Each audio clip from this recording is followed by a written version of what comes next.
Hi, welcome to my channel. My name is Liz and this is Liz Arts and Crafts. I love making crochet tapestries. It's something I enjoy doing. I love the process. I love the way they look, and I've recently been selling them, and so I've been making more, and I decided I wanted to make an intro to tapestry crochet, how I do it, and some basic tips to make it better.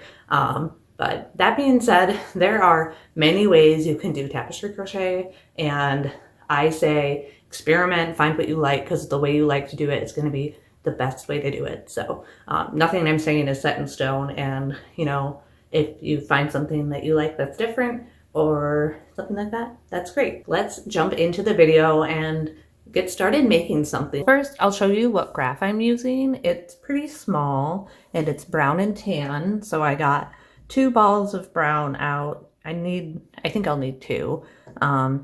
Or I could have made one big one and cut it later. And then I made a small one of light brown. I don't know if that will be enough, but hopefully it will be. Then I'll need some scissors and a tapestry crochet hook. This one is 4mm because this is worsted weight yarn. And so I sized down a little bit, and I'll usually size down a little bit from whatever the recommended yarn hook sizes for tapestry crochet, because you want it to be a little bit tighter so you can't see the stitches behind it. This project is worked bottom up using single crochet, meaning you start at the bottom of the graph for row 1. It is worked with the odd rows as the right side and the even rows as the wrong side. So for example, when you crochet row 5, all ends will be pulled behind the piece. You'll read the chart from right to left. When you're working row 6, the ends are pulled in front of the piece and you'll read the chart from left to right. Left-handed crocheters, keep in mind I'm not left-handed. If you have a solid row of color at the bottom of your graph, you can delete it or add a solid row at the bottom. So in our case, I'm going to show you what the left-handed graph would look like, and so I've deleted one solid row of dark from the right-handed graph, so there's just one solid row. And also from the top, I deleted one solid row just to make it symmetrical. And then you follow the instructions the same as I'm going to give them in the video, except every row is one less. So for example, in the right-handed version, the first row of color work is in row 3 on the right side, but for left-handed crocheters, it's going to be on row 2 on the right side. So the numbers are different, but the instructions are going to be the same. And I'll be using the dark brown for the background and the light brown for the inside. So the first step that I usually do is do a foundation chain row. So I'll get a loop on my hook, and then I will chain however many across it is, 19 in this case, plus 1, so 20, 1, 2, 3, 15, 20. Okay. In the second chain from the hook, we're going to single crochet, and then we'll single crochet across, so we have 19. And since the first row is all brown, I'm going to just do it across in brown with no color changing yet.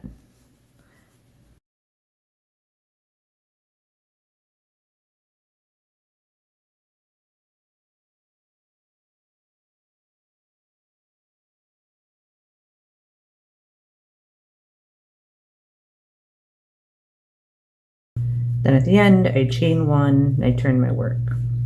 Then the second row is all solid again, so I'm going to single crochet across, 19.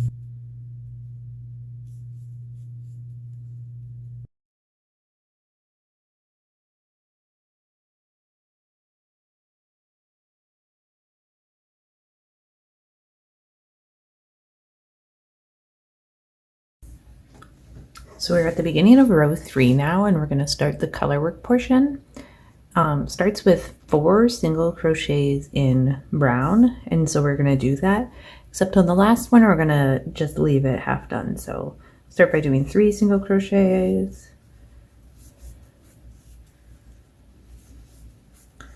and then on the 4th one we're going to insert your hook, pull the yarn through, and then stop there before yarning over and pulling through. And instead you're going to drop this color, the dark brown color, pick up your secondary color, or tan in this case,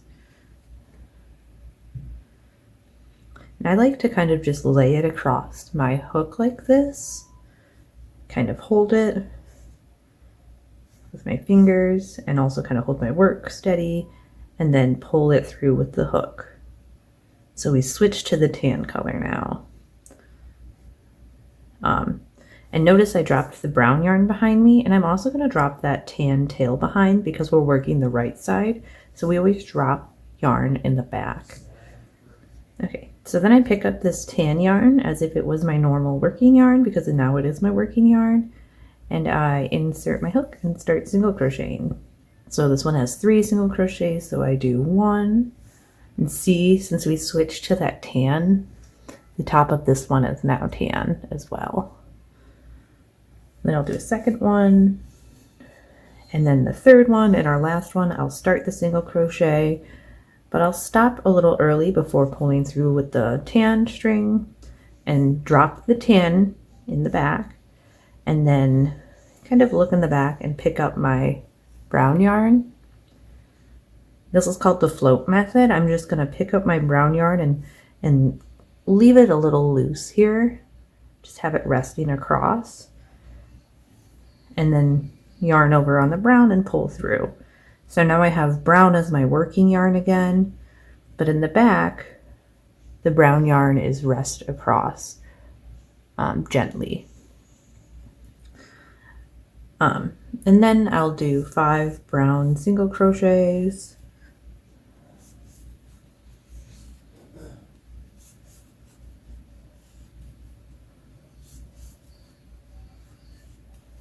Okay, now on the 5th one, I'll pull yarn over, pull through, but not finish my single crochet because we're going to switch to the tan. So I'm going to drop the brown yarn in the back, pick up my tan yarn, and keep it loose back here. Remember, keep it pretty loose across those 5 stitches because you don't want it to be pulling tight. It's actually okay if it's even so loose that there's like a gap there. And then I'm going to pull my tan yarn through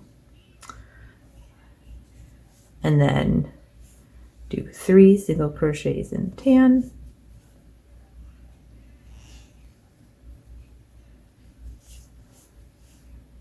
And now we're going to switch to the brown. So I drop my tan in the back, pick up my brown yarn, have it float gently across the back,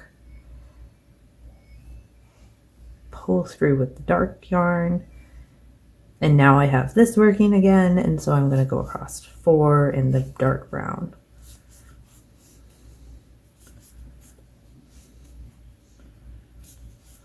Perfect. Then chain 1 at the end. So here's how it's looking in the front. We have 2 little pops of the tan yarn, and now we're going to turn our work like always. And this is the wrong side. We're about to start row 4. This is what the wrong side of the work looks like. Has some of these loose floats across. Maybe a tail hanging off, but we can weave that in at the end. It's okay. Row 4 starts with 3 single crochets in the dark yarn.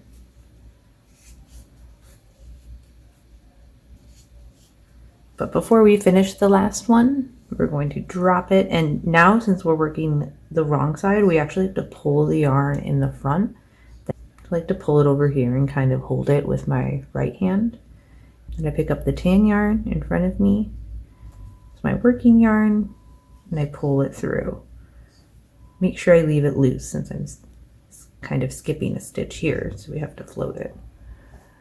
Then I insert my hook and work across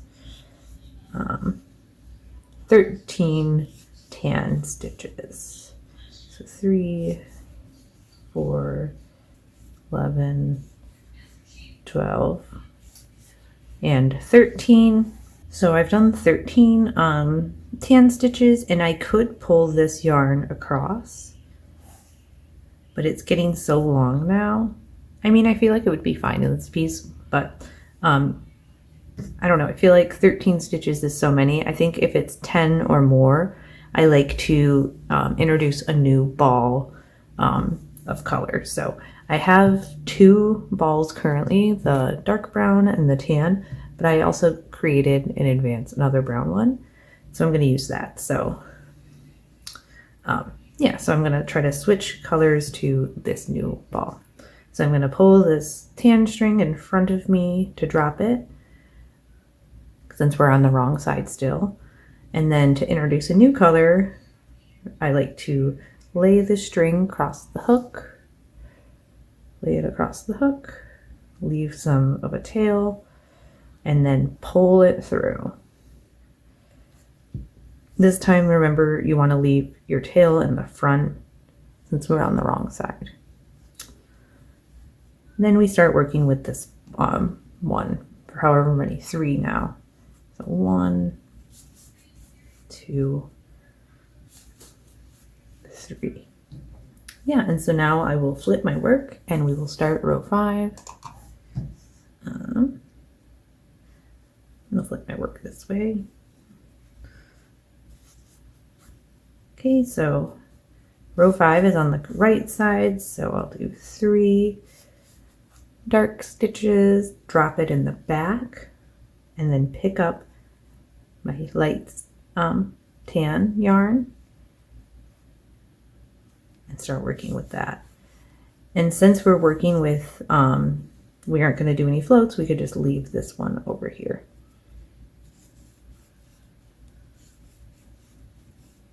All right, so I'm nearing a color change, so I have my 13th tan stitch, and then I'm going to drop the tan in the back, pick up the brown yarn, the dark yarn, pull through, finish with the brown yarn. Just keep it loose. No need to go too tight with the color changes or the floats. Okay, so now I'm about to start row 6. Just going to be the same as the previous row, but we're working with the wrong side. So when I switch colors, remember to pull your yarn to the front, kind of secure it with your thumb if you need to. Pick up your new yarn in the front and pull it through.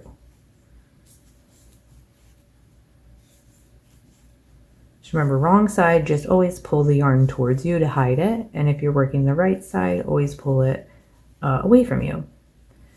It's the basics of how you keep the messy side hidden. Then I'm going to pull the tan yarn in front, secure it with my thumb, pick up the dark brown yarn, finish it off. Yay. So you can see that the wrong side's a little bit messy, but the good looking side's looking good. So I'm going to keep working this graph up. I'm going to work through row 9 so we can see how it's looking, and then do more of the floats together. Here's my graph after row 9, before row 10, and it's looking so cute, just a cute little paw, nothing crazy. I'm going to flip it over. So here's the back. I decided since row 10, none of the color changes have more than 5 colors in them. I'm just going to cut this second dark ball and just work with 2 colors because I feel like it's a little bit easier, and we can just look at how it looks if we only do like the floating method. So to get rid of a color, essentially you just snip it off. So I'm going to leave a few inches to either weave in, or I'm probably not going to weave it in, so I'm just going to leave it like 2 inches. And then snip it and just leave it. And then, yeah, I'll just use these 2 colors for this row. So this one starts with 3 dark ones. Oh, and then I'm going to, this is the wrong side, so I'm going to pull the yarn towards me and then switch to this tan. So it's like going to be skipping 3 stitches. So when I pull the tan through, I'm going to want to make sure it's super loose. So that was not loose enough. So I might hold it here, kind of like here, and then pull it through. Make sure it has a nice loose flow, okay? Because if it's too tight, it's gonna pull your final piece together in a weird way. So then I do one tan one, then I switch to brown, and I do 3 brown, and then I switch back to tan. Do 5.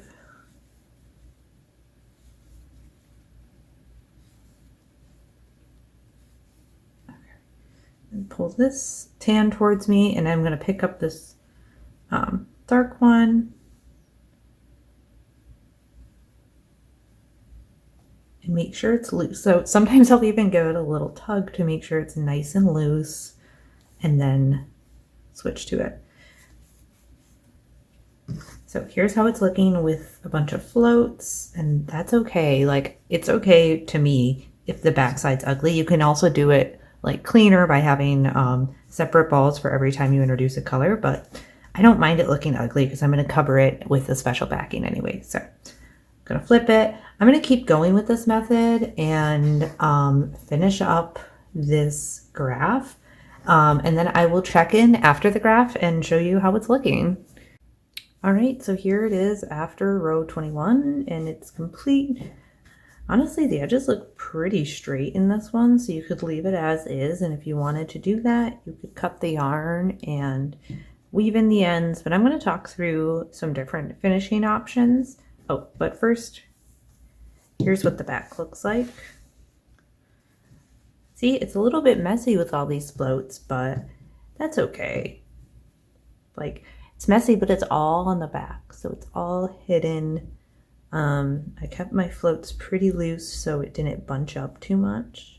Finishing touches. There's a few options when it comes to finishing touches. I'm going to talk about a basic single crochet border, and then I'm going to talk about adding a dowel, and then I'm going to talk about adding a felt backing to hide all of this. Otherwise, you can just weave in the ends or hide them however you want, because they're going to be hidden when you put it on the wall anyways. But I'm going to talk about how I add a felt backing because it's pretty easy. So first, to add a single crochet border, I'm going to chain 1 just to finish off that off. You want to single crochet in whatever color you want. I'm going to do dark brown all the way around your piece, adding 1 single crochet per row, and then also 1 single crochet per stitch going all the way around. In each corner, we're going to do a single crochet, a chain, and a single crochet, but I'll talk about that when we get there. So first, we're going to start single crocheting into the side of our work. So here's our first stitch. So it's going to kind of be between each row I'm going to single crochet. There's the first one, and then our second stitch is right here, so I'm going to insert. And our third stitch, fourth, our fifth stitch, sixth. See, creates a nice border. So you're going to do that all the way down.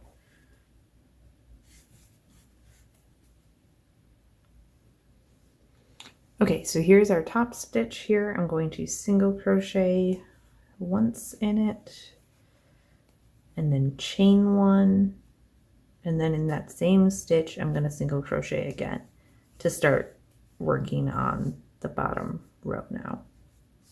I'm going to single crochet 1 in each stitch here.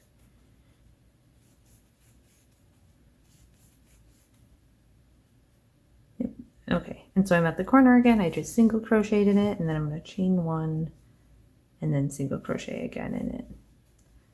Now I'm going to single crochet up the side and across. Okay, so I'm reaching the end, so I'm going to single crochet in the last stitch, and then chain 1, and then slip stitch into that first stitch to finish it off, and then fasten off your yarn. So now, without even blocking or anything, my graph is, or my thing is looking more square and nice looking. Okay, so I'm going to add a wooden dowel to this just to show you how that's done. Okay, so if you wanted to add a wooden dowel, here's an example of one. I get these at craft stores, or I get them at like Menards or Home Depot, like home improvement stores. They have lots of big wooden dowels. You can cut them to size. Grab a piece of whatever string you want to use to attach it, maybe 3 times the length of this, so you have enough to work with. And then there's multiple ways you can attach a crochet piece to a dowel, but I like to grab a some sort of needle. Okay, I thread my yarn onto a needle, and then I like to just go between every other loop and go around my hook, or around my dowel. So I start in the first one, leave a bit of slack to like weave in the ends and stuff. And then I go around the dowel, then I usually skip a stitch and I go through the next one front to back.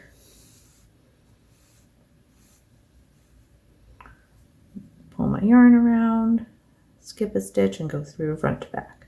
Do this all the way down.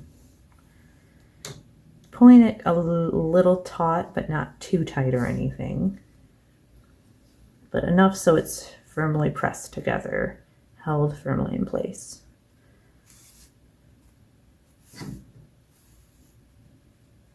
But not so tight that it's constricting the stitches and pulling it weird. Oops. Don't pick up anything weird.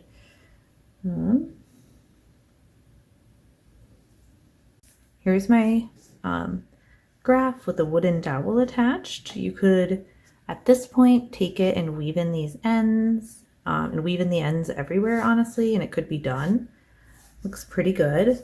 But I actually don't want to have a dowel with this one. Instead, I want to line the back with felt and sew it on and that'll make this more sturdy, and then I'll just have a different top. So I'm gonna actually take the dowel off, but I just wanted to show you as an option because the dowel looks good on a lot of projects, I think. But I wanted to take it off so I can show you how to do the felt backing method. So switching gears to the felt backing method. Okay, so this is how you attach a felt backing. First, you take all of your ends and all of your corner ends and weave them in a little bit, and all your ends in the middle, cut them short to be at most 2 inches, and make sure they're all inside of your graph a little bit. Nothing within like 1/2 inch of your border or so. And then cut a piece of felt 1 centimeter less on every side of your tapestry. So here's one of mine. It fits really nicely. Leaves about a stitch of room on every side. Before this step, you should have blocked your tapestry, but I decided not to block this one since it already looks so nice and straight. Okay, so lay your tapestry nice and flat and as you want it to look, and then take either tacky glue or Elmer's glue, whatever glue you have on hand, and apply it to your graph. Oopsies, a little close to the edge there.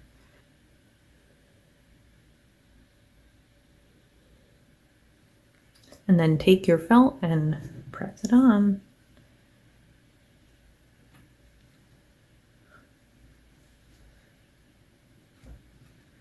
Then you're gonna let this dry.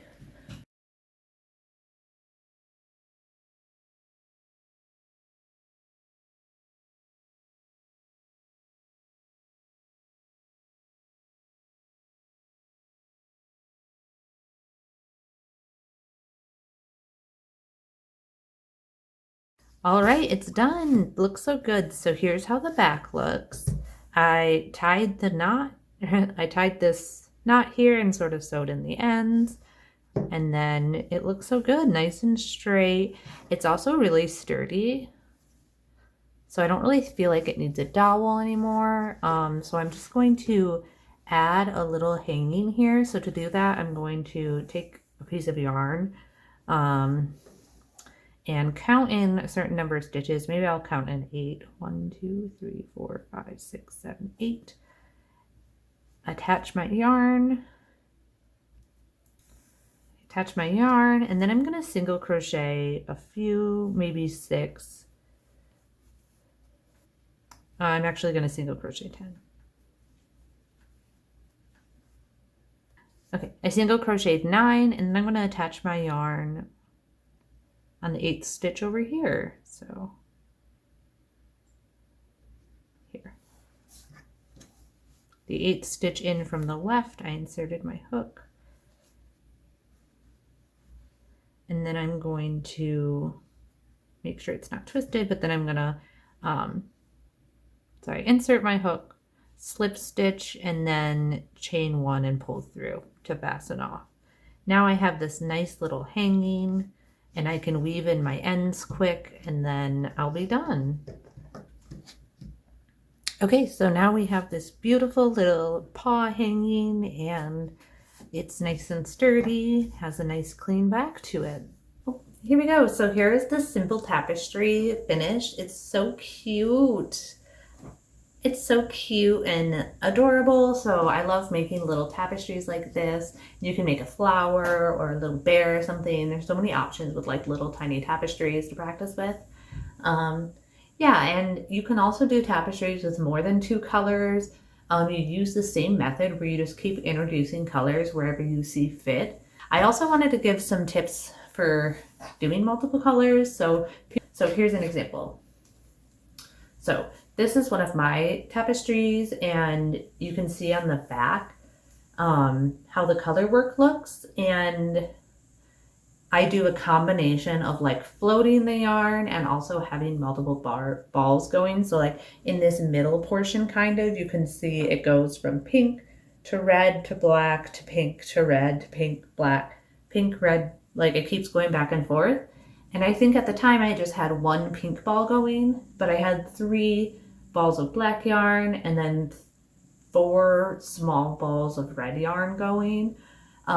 And the reason I did that is because for these smaller colors, like the red and the black on the sides, I didn't need that much yarn. Like for the red yarn, I just needed 1 stitch for every row. So I just had like 3 yards or so for each red to start with. And if my work ever got tangled, I would just pull on the red yarn until it came all the way through. I even have a video of it, so I'll include that. So that's my tip for like working on more colors at once. Just use just a little bit of yarn at once. So I would say for each color, use a few yards at a time, and maybe use a bigger ball for your bigger colors. But I still usually prefer to create small balls like this instead of using the full skein, because the full skeins can just get so tangled so quickly. And a small ball like this will like take you a long way, or even like a little bit bigger if it's your main color or something. But I feel like it's a lot easier to like detangle these. And yeah, just keep it loose, and I don't worry about it tangling up. You can untangle it after every row if you feel passionate about that and you want to keep it nice and organized. But I just keep the strings short, and then they're able to pull through, and I never usually have a problem with tangling. And if I do have a problem with tangling, scissors exist, baby. So I would just cut it off and then restart the color, because you can always cut a color off and then untangle that color and then reintroduce it to your work. Thank you so much for tuning in and hanging out with me while we made this cute little paw tapestry. I had so much fun, and I hope this tutorial was useful if you're new to crochet or tapestry crochet.